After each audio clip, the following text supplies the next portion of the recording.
প্রিয় দর্শক, শিক্ষা নিয়ে কথা বলবো আজকে।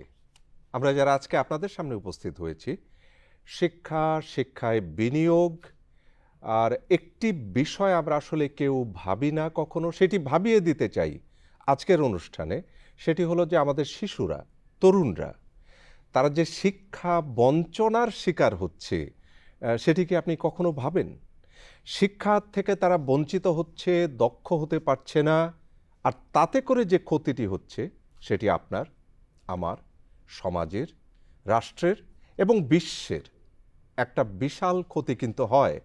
আমাদের শিক্ষার্থীরা যদি শিক্ষা না পান, আমাদের শিক্ষার্থীরা যদি দক্ষতা তৈরি না করেন, আমরা তাদের কতটা সুবিধা দিতে পারছি, আর যদি না দিতে পারি তাহলে বিলিয়ন বিলিয়ন ডলারের ক্ষতি আমাদের গুনতে হয়, যেটি আমাদের এখন চিন্তা করতেই হবে।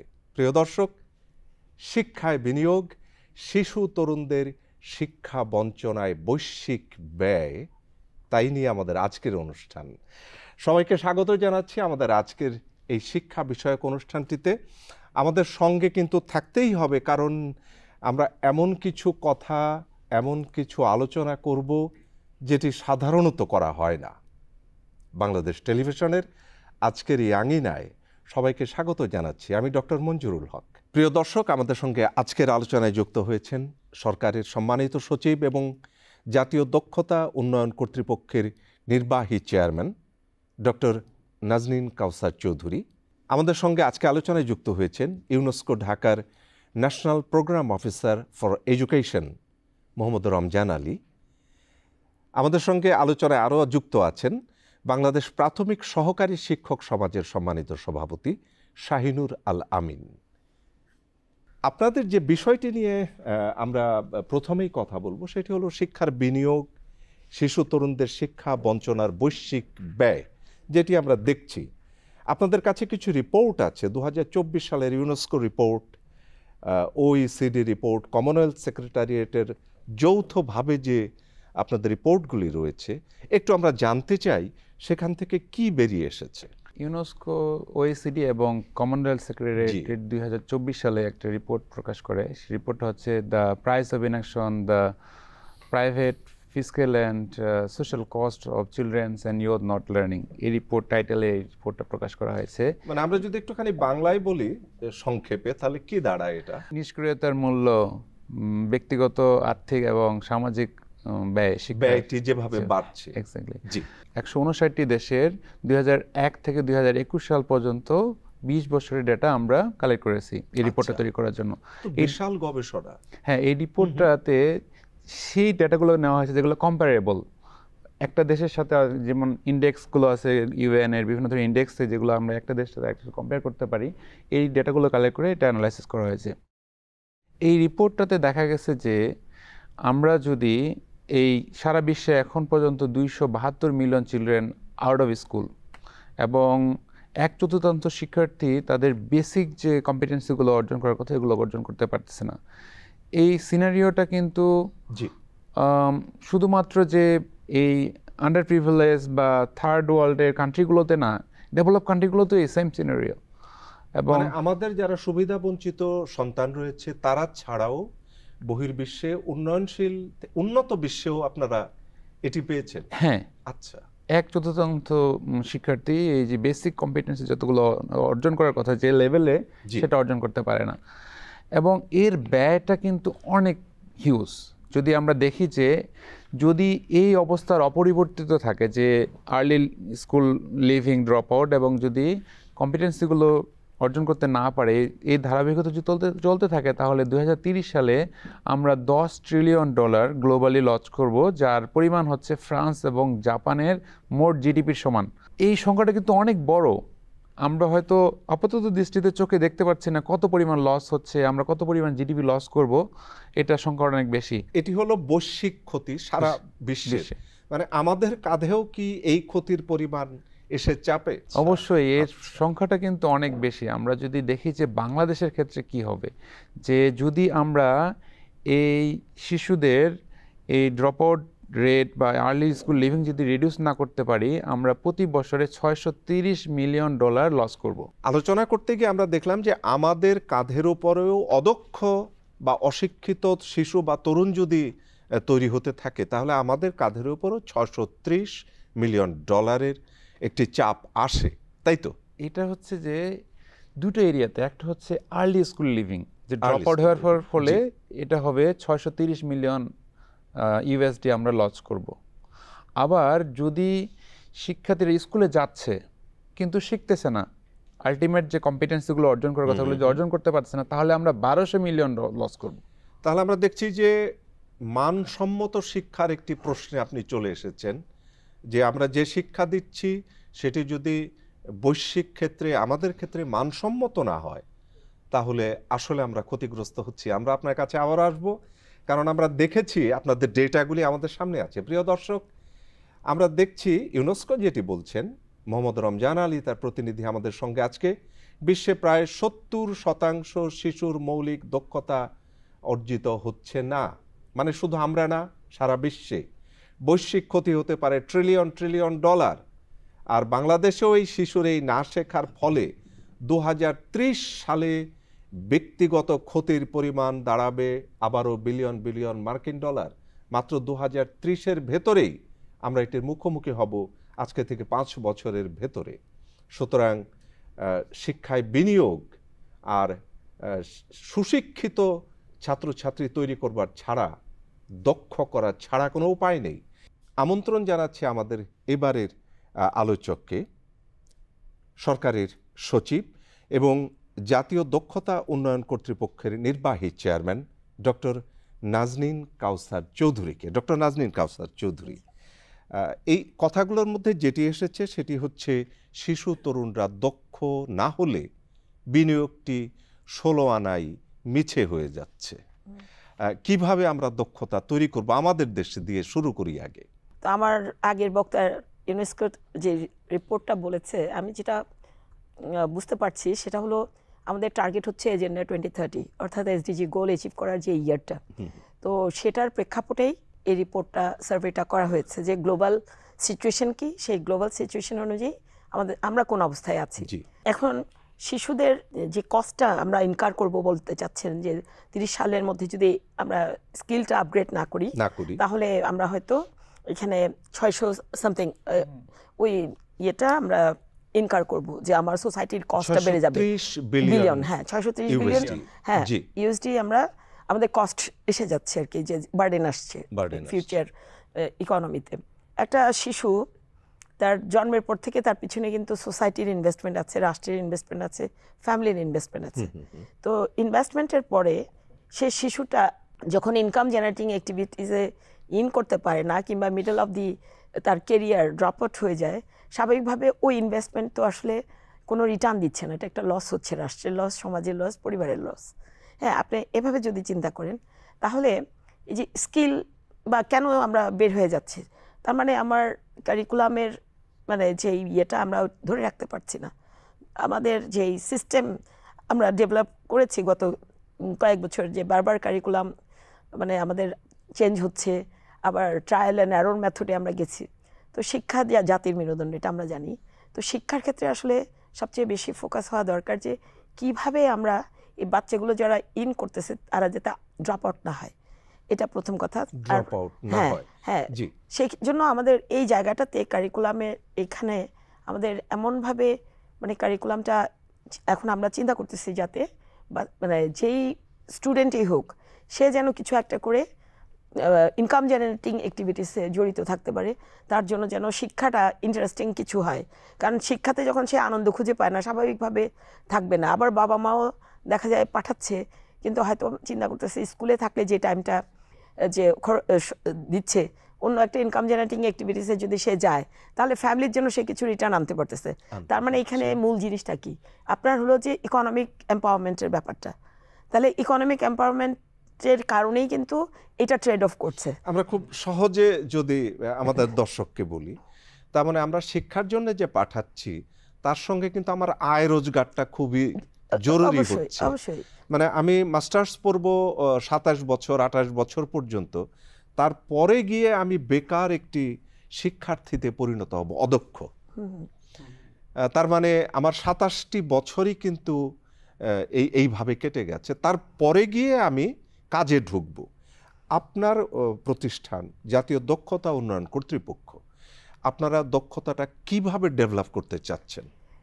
আপনি নিশ্চয়ই অবগত আছেন যে এই যে ন্যাশনাল স্কিল ডেভেলপমেন্ট অথরিটি, জাতীয় দক্ষতা উন্নয়ন কর্তৃপক্ষ, এটার যে ম্যান্ডেটটা নিয়ে মানে এটা যাত্রা শুরু, এটা কিন্তু সরকারের অন্যান্য প্রতিষ্ঠানের তুলনায় একটা নতুন প্রতিষ্ঠান। মানে 6 বছর বয়স, 6 বছরের মধ্যে আমাদের যেটা দক্ষ জনশক্তি তৈরির ম্যান্ডেট দেওয়া আছে, সেই দক্ষ জনশক্তির জন্য দক্ষ একটা স্কিল ইকোসিস্টেম করার জন্য আমাদের ম্যান্ডেট।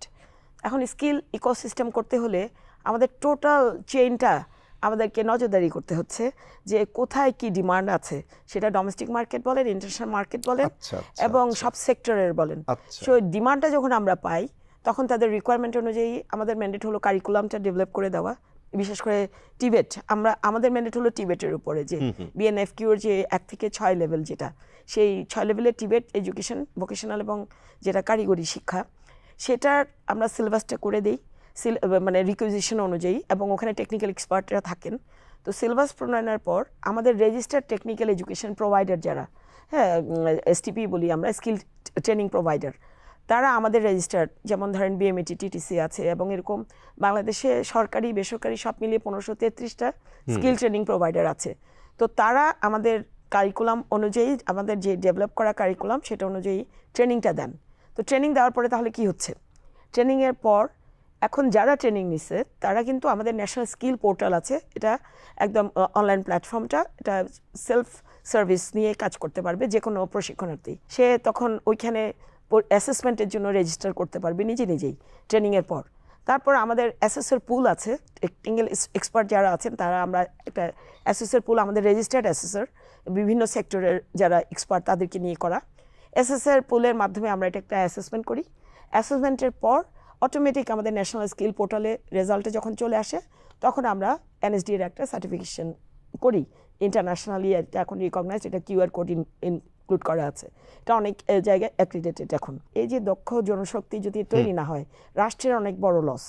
তো আপনারা জানেন যে আনএমপ্লয়মেন্ট কিন্তু একটা ইকোনমির একটা বড় একটা ইন্ডিকেটর। মানে আমরা একটুখানি কথাতেই যাই, যে আপনার শিক্ষা জীবনের যতটুকুন জানি, যে আপনার শিক্ষা জীবনের একটা বড় অংশ হচ্ছে উন্নত বিশ্বে, এবং সেখানে আপনি সরাসরি দেখেছেন যে দক্ষতার ডেভেলপমেন্টটা কিভাবে হয়। আমাদেরকে একটু যদি কম্পেয়ার করেন, আমরা যদি উন্নত বিশ্বের দিকে তাকাই বা আমাদের সাথে কম্পেয়ার করি, সেক্ষেত্রে ওদের ওখানে দেখবেন ওদের চিন্তাটা এরকম যে আমার যে জনশক্তি আছে সে একটা সার্টেন স্টেজ পর্যন্ত ইনকাম জেনারেটিং অ্যাক্টিভিটিসের সাথে ইনভলভ হলে রাষ্ট্রের কোনো বার্ডেন থাকে না। আনএমপ্লয়মেন্টের সে চাকরি করুক অথবা উদ্যোক্তা হোক, যেটাই হোক, সে যেন কিছু করে খেতে পারে। এটার জন্য দেখা যায় যে আপনারা যদি দেখেন যে 12 গ্রেডের পরে সবাই কিন্তু হায়ার এডুকেশনে দৌড় দেয় না। আমাদের তো জব অপরচুনিটি কম, কিংবা উদ্যোক্তা হওয়ার জন্য যে স্কিল লাগে সেটা হয়তো আমরা আমাদের যে একাডেমিক কারিকুলাম আছে সেখানের সাথে অ্যালাইন করা নাই। আমরা 12 ক্লাসের পরেই আমরা যদি কিছু না করতে পারছি, আমরা কিন্তু উচ্চ শিক্ষার পেছনে যাচ্ছি, সবাই যাচ্ছে, কারণ হলো যে আপনার অপরচুনিটি লিমিটেড। কিন্তু সেটা কি আমি দক্ষ হতে পারলাম না বলে আমি হায়ার এডুকেশনে গেলাম, নাকি এটা সোশ্যাল মাইন্ডসেটও বলতে পারেন। কারণ হলো যে সবকিছুর পিছনে কিন্তু ইকোনমিক এম্পাওয়ারমেন্ট, কারণ সবাই চিন্তা করে যে আমার পড়াশোনাটা শেষ করে আমাকে কিছু ইনকাম করতে হবে, সেই ইনকামের জন্য আমি এন্টারপ্রেনার হব নাকি চাকরিজীবী হব, এই ডিসিশনটা আমার সোসাইটি কিন্তু এমন একটা ইয়ে তৈরি করে ফেলছে, কালচারাল মাইন্ডসেট, যে সবাইকে ডাক্তার হতে হবে, নাহলে ইঞ্জিনিয়ার হতে হবে, অথবা উচ্চশিক্ষায় গেলে সে বিশেষ পরীক্ষা দিতে হবে। কিন্তু আরও যে তার ইনকাম জেনারেটিং অ্যাক্টিভিটিসের অপরচুনিটি আছে, তার স্কিল থাকলে সে যে আরও ইনকাম করে খেতে পারবে, সে বেকার থাকবে না, এই মাইন্ডসেট থেকে আমাদেরকে সরে আসতে হবে। এবং সেটি কিন্তু এইচএসসির ডিগ্রিটা নেবার পরেও কিন্তু সম্ভব। এক্স্যাক্টলি। আমাদের সঙ্গে যুক্ত আছেন সভাপতি বাংলাদেশ প্রাথমিক সহকারী শিক্ষক সমাজের সম্মানিত শিক্ষক শাহিনুর আল আমিন। আমাদেরকে একটু বলবেন, শৈশবে যে আমরা আপনাদের কষ্ট দিয়ে এসেছি, আপনারা আসলে কতখানি দক্ষ আমাদেরকে তৈরি করতে পেরেছেন, বা আপনাদের কি অভাব আছে একটুখানি বলবেন। আমাদের এখন ডিপিএড যে প্রশিক্ষণটা আছে সেটা 8 মাসের একটা প্রশিক্ষণ। এই প্রশিক্ষণ হচ্ছে, কিন্তু প্রশিক্ষণের পরে যে তার ফলো আপটা হচ্ছে না, ওই শিক্ষক তো ভুলে যাচ্ছে ঠিকমতো যে পড়াচ্ছে কিনা। আমাদের মনিটরিংয়ের জায়গাটা আর একটু করা দরকার, ডেভেলপ করা দরকার। অ্যাপ্লিকেশনের জায়গাটা, আমাদের ঠিক করতে হবে। সেই জায়গাটা আমাদের অনেক ঘাটতি আছে আমি মনে করি। আমরা মনে হয় পেয়েছি আপনার কথাটা। শিক্ষকতার যে আপনার দক্ষতা উন্নয়নের জন্য যে প্রাথমিক শিক্ষার যে ট্রেনিংটা দরকার সেটি পাচ্ছেন, কিন্তু প্রয়োগের জায়গাটা নিয়ে স্যার, আমাদের এখনো অসুবিধার মধ্যে আমরা আছি। আমি এখানে আরো একটা জায়গা জি। স্পষ্ট করতে চাই। বিশ্বের সাথে তাল মিলিয়ে সামনে এগোতে হলে জি আমাদের প্রশিক্ষণগুলো, যেমন আমাদের ডিজিটাল জায়গাগুলো, প্রযুক্তির ব্যবহারে আমাদের এত বিশাল প্রাথমিকে কিন্তু প্রায় 4 লাখ শিক্ষক, তার মানে বিশাল একটা ম্যান পাওয়ার এখানে কাজ করছি আমরা।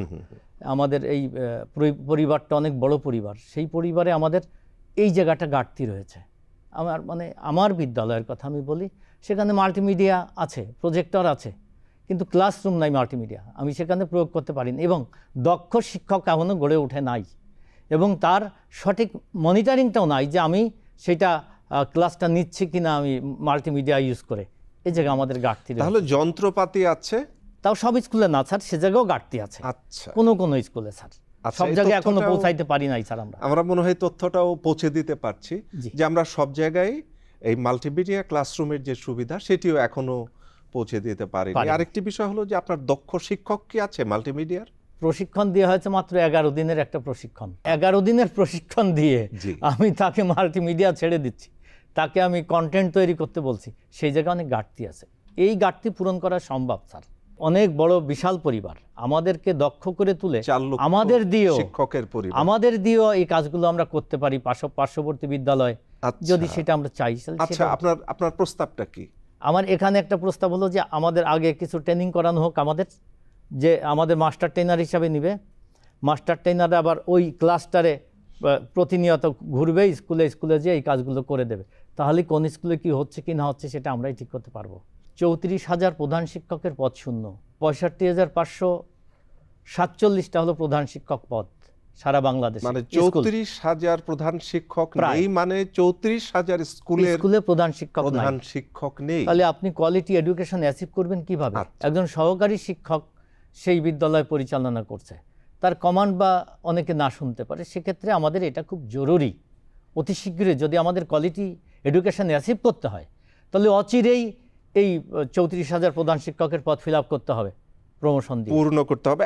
আর একটি কথা বলি, মানে আমি তো বেসরকারি স্কুলে সেই সময়ে পড়েছি। আমার শিক্ষক বেতন পেতেন কি পেতেন না, আমি সত্যি, আমার কাছে এখন মনে হয় আমি আমার শিক্ষককে দেখেছি গ্রামের বাজারে বই বিক্রি করতে, মাটিতে কাপড় বিছিয়ে। এটা আমার আপনারা নিশ্চয়ই একটু ভালো আছেন। আমাদের এখন আমরা বেতন পাই 13তম গ্রেডে। 13তম গ্রেডে বেতন পাই হলো 11,000 টাকা বেসিক।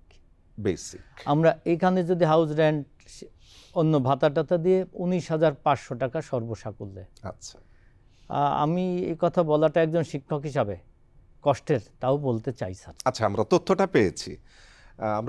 পেয়েছি। আমরা বিশ্বাস করে সদাশয় সরকার নিশ্চয়ই এদিকে তাকাচ্ছেন, নিশ্চয়ই আমাদের এই কষ্ট একদিন আমরা অতিক্রম করব নিশ্চিতই।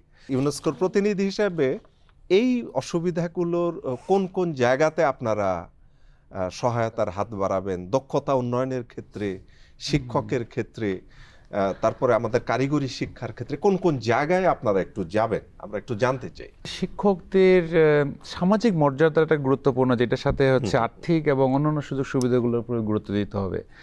এবং এটা তখনই হবে যখন আমরা এই দক্ষ, আগ্রহী, ইন্টারেস্টেড পিপলস এবং হচ্ছে স্কিলস, মেধাবী লোকজন হচ্ছে শিক্ষকতা পেশায় আগ্রহী হবে। এখন দেখা গেছে যে এর জন্য আমাদের করতে হবে যেন হয় যে বাই চয়েস আসে, বাই চান্স না হয়।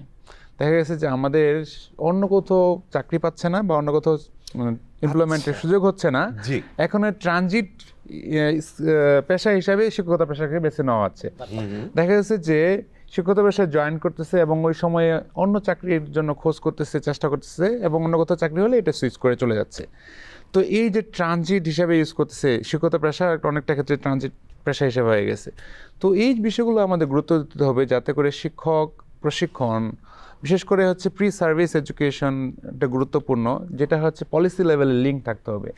এবং শিক্ষক নিয়োগের ক্ষেত্রে একটা যদি শর্ত থাকতে পারে যে কেউ যদি শিক্ষক হতে চায় তাহলে প্রি সার্ভিস ট্রেনিং লাগবে। যেমন আপা বলতেছিল যে গ্রেডিং সার্টিফিকেশন যদি থাকে, যে যেমন এনএসডিএ যে সার্টিফিকেশন প্রসেস আছে, এরকম হতে পারে টিচার্সের যে সার্টিফিকেশন থাকতে পারে। এটার ফলে কি হবে, যারা অরিজিনালি শিক্ষক হতে চায় তারাই কিন্তু অ্যাপ্লিকেশন করবে। না হলে দেখা গেছে যে সবাই অ্যাপ্লিকেশন করতেছে, চাকরিতে জয়েন করতেছে, কিন্তু আগ্রহ নেই। এর ফলে কি আমরা ওই লোকদের কাছ থেকে 100% এফোর্টটা কিন্তু আমরা পাচ্ছি না। এরপরে টিচারদের প্রমোশনের, আপগ্রেশন, অ্যাওয়ার্ডিং সিস্টেম কি হবে, শিক্ষকদের প্রশিক্ষণ কী কী ধরনের প্রশিক্ষণ পাবে, এই জিনিসগুলো কিন্তু আমাদের স্ট্রাকচার রয়েতে নেই, একটা সেপারেট কম্প্রিহেন্সিভ টিচার্স পলিসি নেই। এর ফলে কি হচ্ছে, দেখা গেছে যে আমাদের কিছু শিক্ষক আছে, বিশেষ করে প্রাইমারি স্কুলে, যে সহকারী শিক্ষক হিসেবেই সারা জীবন সহকারী শিক্ষক হতে পারল না, জি জি, এইভাবেই কিন্তু উনি হচ্ছে রিটায়ারমেন্টে চলে যাচ্ছে। এবং আমাদের একটা স্ট্রাকচার সিস্টেম থাকা উচিত যে কিভাবে আমরা অ্যাওয়ার্ডিং করব, মনিটরিং সুপারভিশনটা কিভাবে, যেটা স্যার শেয়ার করতেছিল যে আমরা প্রশিক্ষণ পাচ্ছি, কিন্তু এটা অ্যাপ্লিকেশন বা ছোটো বিশেষগুলো অন হ্যান্ড যে সাপোর্টগুলো দেওয়া যে প্রয়োজন শিক্ষকরা, বিশেষ করে আইসিটির ক্ষেত্রে বা অন্য প্যাডাগজিক্যাল বিষয়গুলোর ক্ষেত্রে কিন্তু আমরা দিতে পারতেছি না। বিশেষ করে যেমন পলিসি লেভেলের লিঙ্কেজ থাকতে হবে, যে শুধুমাত্র হয় আমি প্রি সার্ভিস ট্রেনিং নিব, এটা যদি পলিসি লেভেলে আমরা ক্লিয়ার না থাকে যে শিক্ষক হতে হলে তোমার এই প্রি সার্ভিস থাকতে হবে, এই যদি লিঙ্কেজগুলোর ক্ষেত্রে আমাদের কাজ করতে হবে। ডক্টর নাজনীন কাউসার চৌধুরী, এই যে কথাগুলো শুনলেন দুদিকেরই, আমাদের ইউনেস্কো কিছু প্রস্তাব রাখছেন, আমাদের প্রাথমিক বিদ্যালয়ের শিক্ষকদের কিছু অসুবিধার কথা শুনছেন। দক্ষতার কোন লেভেলটা অর্জন করলে আমরা এটা কাটিয়ে উঠতে পারবো? যদি কোয়ালিটি এডুকেশন দেখেন, ওখানে টিচারদের একটা লাইসেন্স থাকে, উইদাউট এনি লাইসেন্স উনি টিচ করতে পারেন না, পড়াতে পারেন না। কিন্তু উনি যেটা বলছে, এই কথাটা আমিও অনেক সময় বলি যে ট্রানজিশন টাইমটা যখন আসে তখন কেউ কিন্তু স্টুডেন্টদেরকে ওন করে না। ওনারশিপের বিষয়টার জন্য আসলে লাইসেন্সিং, সার্টিফিকেশন এগুলো খুবই জরুরি। আমরা যে এনএসডিএ থেকে যে সার্টিফিকেট দিচ্ছি, এই সার্টিফিকেটে যে রিক্রুটমেন্টের সময় যদি এনএসডিএ ট্রেনিং নেওয়া যারা সার্টিফিকেশন আছে টিচিংয়ের স্কিল ডেভেলপ করে, তাদেরকে মানে রিক্রুটমেন্টের বাধ্যতামূলক করে দেওয়া হয়, তাহলে আমার মনে হয় যে এই জায়গায় স্কিলের যে ডেফিসিয়েন্সিটা আছে বা স্কিল গ্যাপ আছে, সেটার কিছু হয়তো সমাধান আসতে পারে। যদিও এটা একটা প্রসেসের ব্যাপার, কিন্তু তারপরেও আমরা তো 1533টা ইনস্টিটিউশনের মাধ্যমে বিভিন্ন অকুপেশনে প্রায় 350-4.5 কাছাকাছি আমাদের কারিকুলাম আছে। তো সেখানে যদি টিচিং স্কিলটার জন্য আমরা এই জিনিসটা অ্যালাইন করতে পারি, প্রাথমিক ও গণশিক্ষা বিভাগের সাথে আমরা যদি একটা ওনাদের রিকোয়েজিশন অনুযায়ী টিচারদের ডিমান্ড কি, স্কিলটা আপগ্রেড করতে হলে, যেমন একটু আগে উনি আইসিটি স্কিল বললো, আমি মনে করি যে শুধু আইসিটি স্কিল না, সেখানে টিচিং স্কিলটাও ইম্পর্টেন্ট। হ্যাঁ, টোটাল প্যাডাগজিক্যাল স্কিলটা যদি না থাকে, তাহলে ধরেন স্টুডেন্টের কাছে পড়াশোনাটা ইন্টারেস্টিং করে প্লেস করতে পারবেন না। ওনার নিজের আপস্কিলিংয়ের দরকার আছে, যেটুকু স্কিল উনি মানে ট্রেনিং নিয়ে পেলেন সেটা প্র্যাকটিসের ব্যাপার আছে, প্র্যাকটিসের পর রিটেক করে আবার ওনার স্কিলটা আপগ্রেডেশনের দরকার আছে। এই প্রসেসগুলো যদি আমরা ইন্ট্রোডিউস করতে পারি, যেটা আমরা এখন কাজ করছি, তাহলে দেখবেন যে এই জায়গাগুলো মানে মিনিমাইজ হয়ে যাবে, গ্যাপগুলো। তো কোয়ালিটি এডুকেশনটা আমরা এনশিওর করতে পারবো। কারণ হলো যে আমরা সবসময় বুকিশ চিন্তা ভাবনা করছি, টিচাররা অনেক সময় ভাবেন যে আমার দায়িত্ব হলো যে এসে পড়িয়ে চলে যাওয়া, পরীক্ষা নেওয়া। কিন্তু আমরা যখন স্টুডেন্ট ছিলাম, আপনি যেটা আপনার এক্সাম্পল বললেন, আমি দেখছি আমাদের টিচাররা কত বেতন পাচ্ছে এটা চিন্তা করতো না, ওনারা চিন্তা করতো আমি মানুষ করার কারিগর, আমার ডেডিকেশনটা এটা। হ্যাঁ, এটার জন্য আমি বলবো না যে ওনার জীবনযাত্রা ক্ষতিগ্রস্ত হোক, মানে অবশ্যই একটা আপ টু দ্য মার্ক, ওনাকে তো সোসাইটিতে বাঁচতে হবে। ডেডিকেটেড টিচার কিন্তু আমরা এখন দেখি না, আমরা দেখি যে জব সুইচ করতেছে, ইন্টারিম পিরিয়ডের ট্রানজিশন টাইমে থাকছে। এটার জন্য হচ্ছে কি, টিচার স্টুডেন্টের মধ্যে যে কানেকশনটা সেটা তৈরি হচ্ছে না। কানেকশনটা তৈরি না হওয়ার কারণে বাচ্চারা স্কুলটাকে এনজয় করে না। ইউনেস্কো যে জব থেকে সুইচ করছি আমরা ভালো লাগছে না এই শিক্ষকতার পেশাটি, এটির মধ্যে আপনাদের গুরুত্বপূর্ণ একটি কথা এসেছে যে তারাই আসবে যারা আগ্রহী। কিন্তু এটা আমরা কিভাবে তৈরি করতে পারি? ইউনেস্কো এই ক্ষেত্রে কি ভূমিকা রাখতে পারে? আমরা ইউনেস্কো রিসেন্টলি হচ্ছে গভর্নমেন্টের সাথে যে কাজটা করতেছি, যে টিচার্স পলিসি ডেভেলপমেন্টের ক্ষেত্রে গভর্নমেন্টকে সাহায্য করতেছি, যাতে করে এই যে গ্যাপটা টিচার্স পলিসিতে যদি ক্লিয়ারলি মেনশন থাকে যে এই যে প্রি সার্ভিস বা সার্টিফিকেশনের কথাটা যদি উল্লেখ থাকে যে কেউ শিক্ষকে আবেদন করতে গেলে এই যে এডুকেশনাল ব্যাকগ্রাউন্ড বিএড এমএ বা বিএ এমএ বা অনার্স মাস্টার্স থাকার সাথে সাথে টিচার্স ট্রেনিং এর সার্টিফিকেশন থাকতে হবে, তাহলে অ্যাপ্লিকেশন করতে পারবে। তাহলে এটা একটা লেয়ার থাকতে পারে যে সেই ব্যক্তি আবেদন করতেছে যিনি হচ্ছে আগে থেকে টিচার হওয়ার জন্য প্রস্তুতি নিয়ে আসতেছে। একদম। এটা না হওয়ার ফলে আমাদের কি হচ্ছে, দেখা গেছে যে আমরা যে আগ্রহী না ওই লোককে টিচার হিসেবে নিয়োগ দিচ্ছি, উনি টিচিং প্রফেশনে আসতেছে, উনি কনসেন্ট্রেশন দিতে পারতেছে না।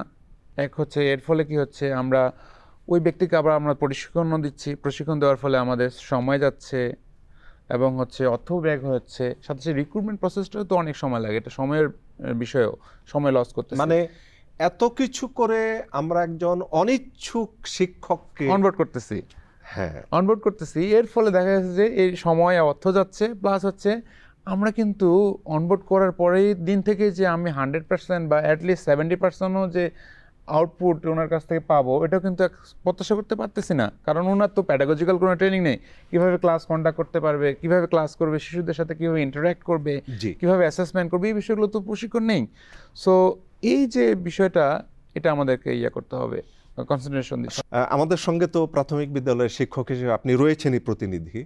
আমরা যে কথাগুলো আলোচনা করলাম, একেবারে শুরু থেকে যদি দক্ষতা তৈরি করতে চাই, তাহলে প্রথম শব্দ হচ্ছে শিক্ষককে আগে দক্ষ শিক্ষক হতে হবে। দক্ষ শিক্ষক না হলে দক্ষ শিক্ষার্থী তৈরি হবে না, এবং আমাদের এই ট্রিলিয়ন ট্রিলিয়ন ডলারের ক্ষতি থাকবেই। আমরা কি দক্ষ প্রাথমিক শিক্ষক তৈরি করতে পারছি বা পেয়েছি? সব ক্ষেত্রে যে আমরা শতভাগ পেরেছি বা পারছি এমন না, তবে অবশ্যই স্যার আমাদের অনেক দক্ষ শিক্ষক রয়েছে স্যার। এবং এই প্রাথমিক পর্যায়ে ধরুন আমি মনে করি যে স্যার 80% শিক্ষক দক্ষ, এবং আমাদের সরকার যদি আরেকটু আমাদের সেভাবে সাপোর্টটা দেয়, যেমন আমাদের সামাজিক মর্যাদা, আমাদের ওই টিউশনির কথা মনে করতে হবে না, আমাদের ব্যবসার কথা মনে করতে হবে না, সেইটা যদি আমরা পেয়ে যাই, আমাদের পেটের ক্ষুধার কথা যদি মনে না করি, তাহলে নিশ্চয়ই আমরা দক্ষ শিক্ষক হিসাবে জাতিকে দক্ষ জাতি হিসাবে গড়ে তুলতে পারবো নিশ্চিত। এটির ক্ষেত্রে আপনারা যে 80% দক্ষ শিক্ষক রয়েছেন বললেন, তারা কি আর 20% দক্ষতা দিতে পারছেন? কি ইচ্ছে করলে পারা যায়? নিশ্চয়ই আন্তরিকতার কিছুটা আমাদের মনে করি যে সেই জায়গাটা ডেভেলপ হয়ে যাবে। মূল জায়গাটা আমি বললাম স্যার, আমাদের অর্থনৈতিক সামাজিক মর্যাদা, অর্থনৈতিক মর্যাদা আসলে সামাজিক মর্যাদা আসবে, তাহলে নিশ্চয়ই আমরা দক্ষ জাতি হিসাবে গড়ে তুলতে পারবো স্যার, পারবো। এবং ইউনেস্কোর স্যার যে আলোচনাটা করলেন খুবই ভালো লেগেছে। মূল জায়গাটা ট্রানজিট পেশা কেন স্যার, তার মূল কারণটাই তো অর্থের জায়গা, সামাজিক মর্যাদার জায়গা। আচ্ছা, আপনারা বলছেন যে আমরা যে পেশা পরিবর্তন করছি তার অন্যতম জায়গাটি হচ্ছে আসলে অর্থনৈতিক, এবং সেই অর্থনৈতিক জায়গাটাতে পৌঁছাতে গেলে দক্ষতা লাগবে, এর কোনো বিকল্প আমরা দেখছি না। জাতীয় দক্ষতা উন্নয়ন কর্তৃপক্ষের নির্বাহী চেয়ারম্যান এবং সরকারের সচিব ডক্টর নাজনীন কাউসার চৌধুরী, আমরা দেখছি যে দক্ষতার অভাব, আমরা শিক্ষক শিক্ষার্থী দুই ক্ষেত্রেই দক্ষতাটা কিভাবে তৈরি করতে পারি, আমাদের এখন বৈশ্বিক প্রেক্ষাপটে বলতে হবে। এটি জেনারেল এডুকেশনের সাথে আপনার স্কিল এডুকেশন যেটা, সেটা এখন অ্যালাইন করার জন্য আমরা অনেকগুলো ইউনিভার্সিটির সাথে আমাদের এমওইউ হয়েছে, অনেকগুলো প্রাইভেট অর্গানাইজেশনের সাথে হচ্ছে, এবং ট্রেনিং ইনস্টিটিউশনের সাথেও হচ্ছে। তো এখন যেটা করা যেতে পারে সেটা হলো যে প্রাইমারি স্কুলগুলোতে বাধ্যতামূলক কিছু স্কিল ট্রেনিং ম্যান্ডেটরি করা দরকার, যেটা আমরা এখন চিন্তা করছি। যে কারণ আদারওয়াইজ বাচ্চাটা, যেটা আমি আমার আগের কথাতে বললাম, যে টিচার স্টুডেন্টের যে কানেকশনটা, ওনারশিপটা, এগুলো যে শুধু টিচারের স্কিলের অভাব তা না, কারিকুলামেরও ইন্টারেস্টিং কারিকুলাম না থাকলে বাচ্চারাও দেখা যায় যে ইন্টারেস্ট পায় না, স্কুলে যেতে চায় না, যে ভাবে যে ওইখানে যায়। তো আমরা যখন ছোট ছিলাম আমরা দেখছি আমাদেরকে কিছু হাতের কাজ শেখানো হতো, এটা করা হতো, মানে প্র্যাকটিক্যাল কিছু স্কিল ডেভেলপমেন্টের কাজ ছিল, লিডারশিপ ট্রেনিংগুলো হতো। আমরা ছোটোবেলা থেকে দেখছি ক্লাসের মধ্যে ক্লাস মনিটর একজন থাকতো না, দেখা যেত রেড ব্লু ইয়েলো গ্রিন 4টা গ্রুপ থাকতো, সেই 4টা গ্রুপের আবার একটা বড় থাকতো। তার মানে কি, তার স্কিলটা লিডারশিপের দিকে যারা ওইখানে আছে। আবার মনে করেন যে ক্রিয়েটিভ আর্ট ভালো পারে তাদেরকে ওইখানে ফোকাস করা হচ্ছে, কিংবা তার চয়েস দেওয়া হচ্ছে যে সে কোন সাইডে যাবে। হোম ইকোনমিক্স ক্লাস 8 পর্যন্ত, সেখানে কিছু প্র্যাকটিক্যাল মেয়েদের হাতের কাজ, ছেলেরাও দেখা গেছে যে অনেক সময় কুকিং এগুলো শিখছে। তাহলে হচ্ছে কি, আপনি যখন শুরু মানে শেষ করতেছেন 11th গ্রেড বা 12th গ্রেড, তখন আপনি কিন্তু চিন্তা করবেন না যে আমি ডাক্তার হবো, আমি ইঞ্জিনিয়ার হবো। চিন্তা করবেন, যেমন ইন্টারন্যাশনালি যদি আপনি দেখেন এই যে কুলিনারি আর্টের উপরেও কিন্তু মাস্টার্স করতেছে, হ্যাঁ, তারপরে আপনার বড় শেফ হতে চায়, সারা পৃথিবী বিখ্যাত। এই ধরনের প্রফেশনালি চয়েস করার অপশন থাকে। কিন্তু আমার যখন দেখা যাচ্ছে যে আমি গতানুগতিক পড়াশোনা করছি, প্র্যাকটিক্যাল জিনিসগুলো স্কিল ওরিয়েন্টেড মানে ইয়েটা থাকে না, তখন আমরা সবাই এক জায়গায় কনসেন্ট্রেটেড হয়ে যাচ্ছি। হওয়াতে হচ্ছে কি কম্পিটিশন হাই হয়ে যাচ্ছে। কম্পিটিশন হাই হয়ে গেলে ওই যে বেকারের সমস্যাটা, আপনি যেটা প্রথমেই বলছিলেন যে মাস্টার্সের ডিগ্রি আছে কিন্তু জব অপরচুনিটি নাই। কেন সবাইকে জব করতে হবে? একটা সোসাইটিতে তো সবাই জব করার দরকার নাই। আপনি ইনকাম জেনারেটিং অ্যাক্টিভিটিসে যদি থাকেন, সেটা এন্টারপ্রেনার হতে পারেন, আপনি ক্রিয়েটিভ আর্টের সাথে নিজেই একটা খুলেন, ট্রেনিং সেন্টার খুলেন না, আপনি যা শিখছেন সেটা আরেকজনকে ছড়াই দেন। এভাবে কিন্তু ইয়ে করা যায়, সেখান থেকে একটা ফি আসতেছে, বা ট্রেনিং সেন্টার অপারেট করার সময় আপনার যে মানে ইনকাম তো আসতেছে, যারা এনরোল করবে সেখান থেকে ফি, এভাবেও কিন্তু ইনকাম জেনারেট করা যায়। কিন্তু আমাদের ওই যে কালচারালি আমাদের মাইন্ডসেট, এটা কালচারালি ঠিক বলবো না, এটা আসলে ইকোনমিক এম্পাওয়ারমেন্টের অপরচুনিটি। আমাদের কম্পিটিশন অনেক, যে আমার ডিগ্রিটা করতে হবে, আমার জিপিএ 5 পেতে হবে, এইটাতে আমরা থাকি। কিন্তু নিজেকে আপগ্রেডেশন স্কিল, এবং অনেক পিতামাতাকে আমি দেখছি গত মানে আগেও অনেক এইসব বিষয় নিয়ে আলোচনা হয়েছে। আপনার দেখা যায় মা বাবা বাচ্চারা যদি খেলাধুলাও করে, খেলাধুলাও কিন্তু তার একটা স্কিলের একটা অংশ, কারণ খেলতে গেলে তার টিম বিল্ডিং হচ্ছে, খেলতে গেলে সে রেসপেক্টফুল অ্যাটিটিউড টুয়ার্ডস ওর অপোনেন্টের প্রতি, এই স্কিলগুলো ওর সফট স্কিলগুলো ডেভেলপ করে। কিন্তু বাবা মা বলে যে এই আমার বাচ্চা তো না পড়ে নষ্ট হয়ে গেছে, খেলাধুলা করতেছে। এরকম অনেক এডুকেটেড বাবা মাকে আমি দেখছি। তো কিন্তু এই যে তার একটা পার্সোনালিটি ডেভেলপমেন্ট, তার স্কিল এনহ্যান্সমেন্ট, সে কীভাবে সোসাইটিতে অ্যাডজাস্ট করবে, অ্যাকোমোডেটিভ হবে, তার খেলাধুলার মধ্যে দিয়ে কিন্তু এই ট্রেনিংটা হয়। আমরা ছোটোবেলায় এরকম স্কুলে বড় হয়েছি, যে কোনো মূল্যে সবাইকে একটা সার্টিফিকেট করতে হবে। এই মাইন্ডসেট থেকে বের হয়ে এসে বাচ্চাদের স্কিল ডেভেলপমেন্টের জন্য বাবা মাকেও কিন্তু আগায় আসতে হবে। আমরা কি বৈশ্বিক বাজারের জন্য, যেখানে আমার ছাত্রছাত্রীরা, শিশুরা, তরুণরা যে কাজ করতে পারবে, সেই ভিত্তিক ওয়ার্ল্ড মার্কেটের ক্ষেত্রে জায়গায় যাওয়ার মতো করে কি কিছু আমরা দক্ষতা তৈরি করতে পারছি? আমাদের এনএসডি এর মূল কাজ হচ্ছে ডোমেস্টিক মার্কেট ডিমান্ড এবং ইন্টারন্যাশনাল মার্কেট ডিমান্ড, দুইটা ডিমান্ডের উপরে বেস করে কারিকুলামটা ডেভেলপ করা। যেমন আপনি দেখবেন রিসেন্টলি আমরা যে সৌদি আরবে একটা হিউম্যান রিসোর্স এক্সপোজিশনে গিয়েছিলাম, সেখানে কিছু সাইডলাইন মিটিং হয়েছে আমাদের সৌদি ন্যাশনাল কমিটির সাথে এবং তাকামুলের সাথে। এখন তাকামুলে এটা আপনার আমাদের যে ওয়ার্কাররা যায়, তাদের মনে করেন যে একটা অ্যাসেসমেন্ট করতে হয়, হ্যাঁ, অ্যাসেসমেন্টের মাধ্যমে তার একটা ফি কস্ট জড়িত, আবার সে যদি ফেল করে রিটেক করার জন্য আবার কস্ট জড়িত। তো সেই ক্ষেত্রে আমরা এখন যেটা করছি, যে তাকামুলের সাথে আমাদের একটা নেগোসিয়েশন চলছে, সেটা হচ্ছে যে ওনারা যে অকুপেশনগুলো মানে ওই মার্কেটে নিতে চাচ্ছে, যে এই অকুপেশনের মনে করেন যে গত বছর 65টা অকুপেশনের একটা তালিকা ওরা দিছে, যে এই অকুপেশনগুলো হলে আমরা আমাদের সৌদি মার্কেটে লোকজন নিব। তো সেই ক্ষেত্রে ওদের অকুপেশন অনুযায়ী আমাদের 59 অকুপেশন অলরেডি আমরা ডেভেলপ করে ফেলছি, আর 6টা রিভিউ এবং ভ্যালিডেশন স্টেজে আছে। তো এখন আমরা যেটা এখন নেগোসিয়েশন করছি, যে যেহেতু তাদেরই কারিকুলাম রিকোয়ারমেন্ট অনুযায়ী আমরা কারিকুলাম ডেভেলপ করলাম, এবং ট্রেনিং সেন্টারগুলো আমাদের অ্যাক্রেডিটেড ট্রেনিং সেন্টারগুলো পরীক্ষা নিচ্ছে, সার্টিফিকেশন আমাদেরই হচ্ছে, তাহলে ওয়াই নট ডুয়াল অ্যাসেসমেন্টটা বাদ দিয়ে আমাদের সার্টিফিকেটটা অ্যাক্রেডিটেট করলেই কিন্তু আমার অনেক লোক জব মার্কেটে ইন করতে পারে। তো এখন যেহেতু কিউআর কোড ইন্ট্রোডিউস করে দিচ্ছে, এখন জব মার্কেটে ঢোকার জন্য সে যদি ভোকেশনাল ট্রেনিং থাকে, স্কিল ট্রেনিং থাকে, সার্টিফিকেট এনএসডি এর থাকে, তাহলে কিন্তু তার জবে ঢোকার ক্ষেত্রে রিস্ক নাই এখন। এবং আমাদের ন্যাশনাল স্কিল পোর্টালে আপনি দেখবেন প্রত্যেকটা অকুপেশন ভিত্তিক কতজন এনএসডি এর সার্টিফিকেট পাওয়া মানে আছে, আউটপুট আছে আর কি, যে আমাদের কতজনের এনএসডি এর সার্টিফিকেট আছে, তাদের ডেটাটাও যেরকম আছে, রিক্রুটার যেমন ওইটা সার্চ করে তারা রিকুইজিশন দিয়ে নিচ্ছে, হ্যাঁ, ঠিক একইভাবে সেও আবার জব সার্চ করতে পারছে, কারণ আমাদের এনএসডি এর এনএসপিতে ওই জব যারা আর কি রিক্রুটার আছে তাদেরও লিঙ্ক দেওয়া আছে, তখন তারা যোগাযোগ করে তারা কিন্তু যেতে পারছে। এই জিনিসগুলো আগে ছিল না, এখন আমরা এগুলো ইন্ট্রোডিউস করে আমরা ইন্টারন্যাশনাল মার্কেট, ইভেন আমাদের ডোমেস্টিক মার্কেট থেকেও আমরা অনেক রিকুইজিশন পাইছি আর কি। তো সেই জন্য আমি বলবো যে ছিল না, ঠিক আছে, কিন্তু আমরা শুরু করলাম করাতে, যেটা হচ্ছে সবার মধ্যে যদি এই মাইন্ডসেটগুলো চেঞ্জ হয়, যে হ্যাঁ আমার 12th গ্রেডের পর আমি যদি স্কিল এনহ্যান্স করতে পারি, তাহলে আমার যদি এনএসডি এর সার্টিফিকেট থাকে, এনএসডি এর অ্যাক্রেডিটেড ট্রেনিং সেন্টার থেকে আমি ট্রেনিং নিতে পারি, তাহলে আমার কিন্তু আনএমপ্লয়েড থাকতে হচ্ছে না, ওয়েদার জব ওয়েদার এন্টারপ্রেনার, এখানে আমার অপরচুনিটি ওয়াইডার হয়ে যাচ্ছে থাকছে। আমরা একটু মিস্টার রমজান আলী আপনার কাছে যেতে চাই। আমরা সবগুলো কথা কিন্তু আলোচনা করলাম।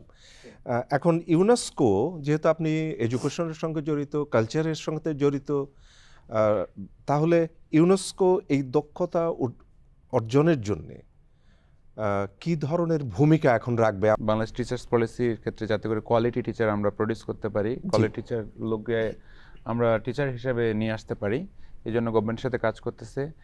সাথে সাথে আমরা যে বিষয়টা কাজ করতেছি যে গভর্নমেন্টের এনসিটিপির সাথে আমরা কিছু কাজ করতেছি, যাতে করে এনসিটিপি হচ্ছে এই যে নতুন কারিকুলাম লঞ্চের জন্য হচ্ছে স্টাডি করতেছে, যে আপনি যেটা বলছিলেন যে আমরা আমাদের যে কারিকুলাম কি আসলে আমাদের গ্লোবাল যে কম্পিটেন্সিগুলোকে আমরা অ্যাড্রেস করতে পারতেছি কিনা, হ্যাঁ, এবং লোকাল এবং গ্লোবাল এর সাথে কানেকশন করা এবং 21st সেঞ্চুরির যে স্কিলসগুলো দরকার এগুলো আমরা আমাদের শিক্ষার্থীরা অ্যাড্রেস কে দিতে পারতেছে কিনা এই বিষয়টি নিয়ে আমরা এনসিটিপিকে আমরা সাহায্য করতেছি, ওনারা একটা স্টাডি করতেছে, এবং যাতে করে আমরা একটা সুন্দর কারিকুলাম আমরা আমাদের সামনের দিনগুলো দিতে পারি।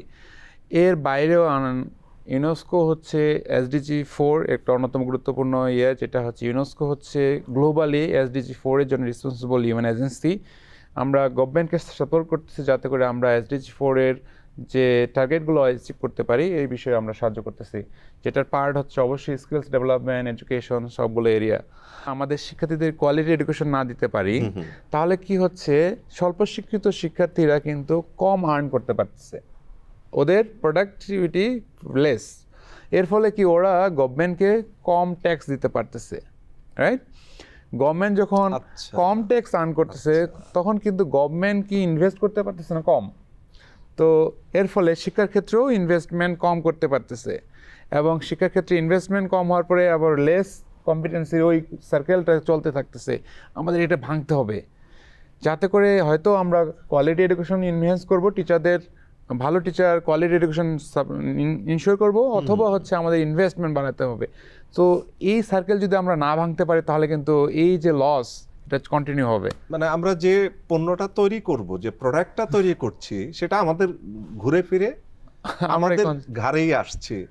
যদি আমি অদক্ষ ছাত্র, শিক্ষক, শিশু, তরুণ তৈরি করি তাহলে তার যে ক্ষতিটা সেটা আমাদের ঘাড়েই আসছে, সারা বিশ্বের ঘাড়ে যাচ্ছে। আমরা ইউনেস্কোর কথা শুনেছি, আমরা প্রাথমিক বিদ্যালয়ের শিক্ষকদের কথা শুনেছি, সুখ দুঃখ, আশা বেদনা আনন্দ সব। কতটা কি করতে পারি 2030 সালের মধ্যে আমরা প্রায় অনেক দূরে গিয়েছি। ডক্টর নাজনীন কাউসার চৌধুরী, আপনি যদি একটু সামগ্রিকভাবে আমাদেরকে বলেন যে আমাদের এই দক্ষতাটা তো পেরিয়ে 2030-এর আশাটা যদি আমরা পূরণ করতে চাই আমরা একটু কিভাবে এগিয়ে যেতে পারি? তবে আমি সংক্ষেপে যদি বলি তাহলে বলবো যে পরিবার থেকে রাষ্ট্র একটা চেইন, কিন্তু এখন পরিবার থেকে তার সন্তানের কম্পিটেন্সিটা কোন দিকে তাকে কিন্তু ওই দিকেই গাইড করা দরকার। তাকে আমরা অনেক সময় ফোর্স করে তাকে তার কম্পিটেন্সিটা অ্যাসেস না করেই কিন্তু তাকে অন্য একটা লাইনে চলে যেতে বাধ্য করি। এই জায়গাটাতে একটা কারেকশন হওয়া দরকার বা মাইন্ডসেট চেঞ্জ করা। তারপর যেমন সোসাইটির যেই প্রেশার, সোসাইটিতে যেমন ধরেন যে আপনি শুরুতে বলছিলেন যে প্লাম্বার বা বা ওয়েস্টার্ন কান্ট্রিতে 12 গ্রেডের পরেই তারা কিন্তু স্কিল ট্রেনিংয়ে চলে যাচ্ছে, ভোকেশনাল লাইনে চলে যাচ্ছে, ইনকাম আর্ন করতেছে। যদি পলিসি মেকার হয় কিংবা রিসার্চার হয় তখন সে হায়ার এডুকেশনে যাচ্ছে, মানে তার কাছে অপশন ওপেন। তো আমাদের এখন কালচারাল মাইন্ডসেটটাও, সোসাইটির মাইন্ডসেটটাও চেঞ্জ করতে হবে যে 12 গ্রেডের পরে আমার যদি স্কিল থাকে সেই স্কিল ডিপেন্ডেন্ট একটা মানে ইনকাম জেনারেটিং অ্যাক্টিভিটিসে যেতে হবে। আর রাষ্ট্র তো দায়িত্ব নিছেই যে আপনার স্কিল ডেভেলপ করার জন্য একটা অথরিটি এস্টাবলিশ করে আমাদের মাধ্যমে ট্রেনিং দিয়ে সার্টিফিকেশন করে তাকে জব মার্কেটে লিঙ্কেজ করে দিচ্ছে। এখন সারা পৃথিবীতে দেখছে সে এডুকেটেড যদি হয় এবং আপনার মনে করেন যে তার জব যদি চায় যে তার আরও এডুকেশন লাগবে, তার অফিস থেকেই তাকে কিন্তু পড়াশোনার সুযোগ করে দেওয়া হয় পার্ট টাইম। আমরা কাজটাকেই কেন শিক্ষা বলছি না? এক্স্যাক্টলি। তো এই জন্য কাজের স্বীকৃতিটা খুবই ইম্পর্টেন্ট, যে ও ইনকাম করতে সৎ পথে উপার্জন করছে কিনা তার যোগ্যতা দিয়ে, সেটা যদি মূল্যায়ন করতে পারি সামাজিকভাবে তাহলে কিন্তু সবাই এই মুখী হবে, মানে ও ওর কাজটাতেই শিক্ষিত। হ্যাঁ এক্স্যাক্টলি। তো সে এই মুখী হবে। আদারওয়াইজ রাষ্ট্র যতই আমরা তৈরি করে দিন না কেন, এখন যদি সবাই ভাবে যে না আমাকে লোকে কি বলবে, এই জব করতেছি আমি, মানে অনেক স্যালারির একটা জব করতে হবে, এই মাইন্ডসেট যদি সবাই একমুখী থাকে তাহলে আপনার এই অবস্থার উত্তরণ হতে সময় লাগবে।